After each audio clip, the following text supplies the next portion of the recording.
Hasil evaluasi Indra Syafri terhadap Sintayong STY mengeluhkan kualitas pemain timnas Indonesia yang kurang bagus. Direktur Teknik PSSI, Indra Syafri telah menggelar evaluasi terhadap pelatih timnas Indonesia Sintayong pasca kegagalan di Piala AFF 2022.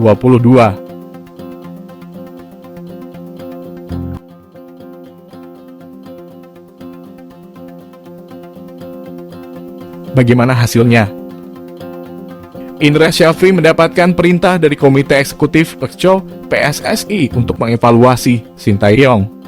Indra Syafri akan lebih dulu melaporkan hasil evaluasi Sintayong kepada Ketua PSSI, Muhammad Iryawan, dan anggota PSSI. Lantas, apa yang dibahas oleh Indra Syafri dan Sintayong dalam rapat evaluasi kegagalan timnas Indonesia di Piala AFF 2022 tersebut?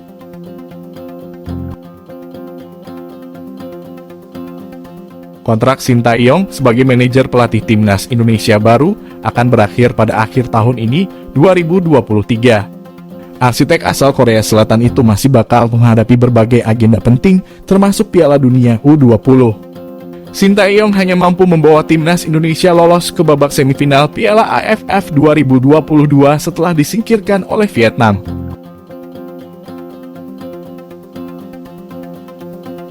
Selama memimpin timnas Indonesia sejak awal 2020, Sintayong belum pernah mempersembahkan gelar juara.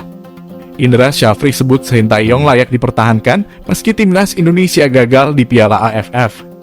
Sintayong telah menandatangani kontrak untuk menukangi timnas Indonesia dari Desember 2019 lalu. Saat bersedia menukangi skuad Garuda, pelatih asal Korea Selatan tersebut ditargetkan untuk bisa meraih gelar di Piala AFF.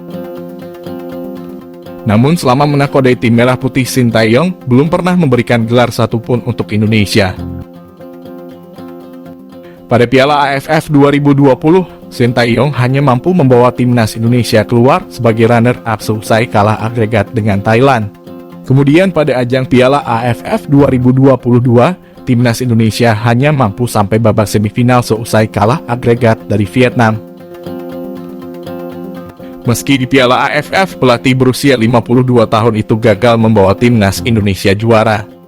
Akan tetapi, timnas Indonesia dipastikan bakal kembali ke Piala Asia setelah 16 tahun lamanya. Tim asuhan Sintayong berhasil membawa Indonesia lolos ke Piala Asia 2023. Tak hanya timnas senior, timnas U20 yang berada di bawah pimpinan Sintayong juga dipastikan lolos ke Piala Asia U20. Melihat situasi timnas Indonesia saat ini, Indra Syafri mengatakan bahwa PSSI memang tak bisa buru-buru. Menurutnya, dengan melihat perkembangan timnas Indonesia, Indra Syafri tak bisa tutup mata. Sintayong memang layak untuk dipertahankan. Ia menilai Sintayong menunjukkan perkembangan luar biasa pada pemain. Bahkan kualitas skuad Garuda diakui meningkat dan lebih baik. Lebih lanjut terkait gagalnya Sintayong bawa timnas Indonesia juara di Piala AFF itu pun Indra memaklumi. Menurutnya, memang tidak mudah membawa timnas Indonesia meraih gelar.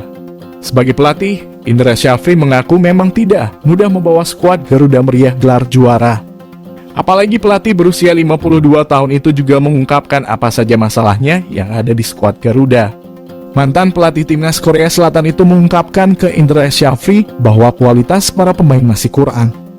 Ditambah lagi saat tampil di Piala AFF 2022. Beberapa pemain naturalisasi dan andalan tak bisa tampil seperti Sandy Walsh dan Akan Bagot. Kedua pemain itu memang tak mendapatkan izin dari klub karena Piala AFF 2022 bukan bagian dari agenda FIFA. Situasi itu pun membuat Indra mengakui bahwa target yang diberikan ke Sintayong tak mudah dicapai. Coach Shin mengeluhkan kualitas pemain yang kurang bagus, tapi kemarin kita berusaha menambah kekuatan dengan pemain-pemain naturalisasi tapi tidak bisa bermain secara utuh.